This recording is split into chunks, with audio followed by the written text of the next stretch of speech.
Take a look at this chart. This sharp downward drop maps our actual sense of personal fulfillment against the expanding geometric grid of our global digital reach. The data reveals a modern paradox. We possess the infrastructure to reach anyone instantly, yet we report feeling more isolated than any previous generation. The error we make is confusing a constant stream of digital notifications with genuine human alliance. We log on to platforms filled with millions of voices and convince ourselves we are engaging in real community. It functions exactly like dietary junk food. Our minds are starved for actual psychological sustenance, but we keep gorging on empty social calories that leave us completely hollow. The internet was engineered for rapid data exchange. It was not built to foster psychological resilience. Relying on it for connection leaves us completely exposed to chronic anxiety and burnout. But this vulnerability to isolation is a historic human threat. To solve it, we have to look backwards. Behind this glass sit 4 ancient parchment fragments. This is a surviving artifact of a social protocol designed to endure isolation. Buried within these dense lines is Psalm 133, verse 1. How good and pleasant it is when brothers live together in unity. These 10 words define a specific method for social stability, deconstructing human connection into 2 functional components that we will now examine. The first core concept to isolate here is the word brothers, or by extension, sisterhood. Modern culture heavily glorifies the myth of the rugged individualist. We love the idea of the lone wolf surviving against the odds. The historical record contradicts this entirely.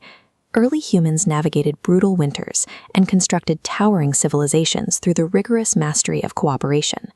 Individual physical strength was entirely secondary. In antiquity, brotherhood operated as a strict evolutionary requirement. It meant you had a shared mission and a mutual defense pact. If danger approached, someone else was watching your blind spot. Because our biology is still hardwired for that collective defense, modern isolation triggers a chronic stress response. We weren't built to be the only lookout on the wall, and the constant psychological high alert of being alone creates a measurable decline in long-term health. The second half of this instruction hinges on the word pleasant, which carries hidden linguistic depth. In the original Hebrew, this specific word does not mean a passive, fleeting good feeling. It refers directly to sweet, harmonious music, multiple distinct notes aligning perfectly. Translating that metaphor into behavioral science, this network model shows a unified group acting as an emotional amplifier.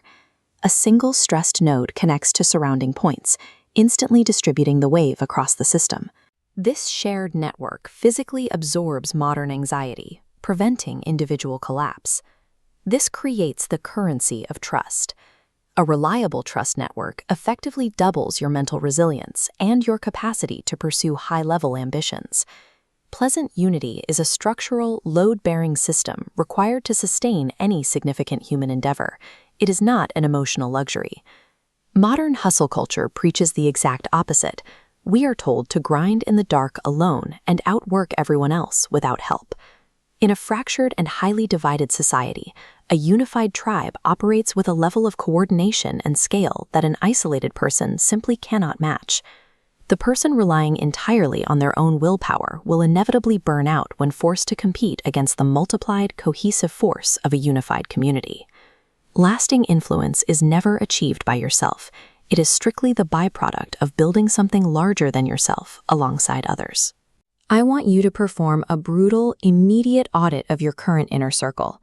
Look closely at the people you spend your time with. Are the people around you actively building unity? Or are you collectively tolerating division and isolation? We need to bridge the gap between the screen and the real world. Leave a comment below detailing one specific way you plan to build a real offline connection this week.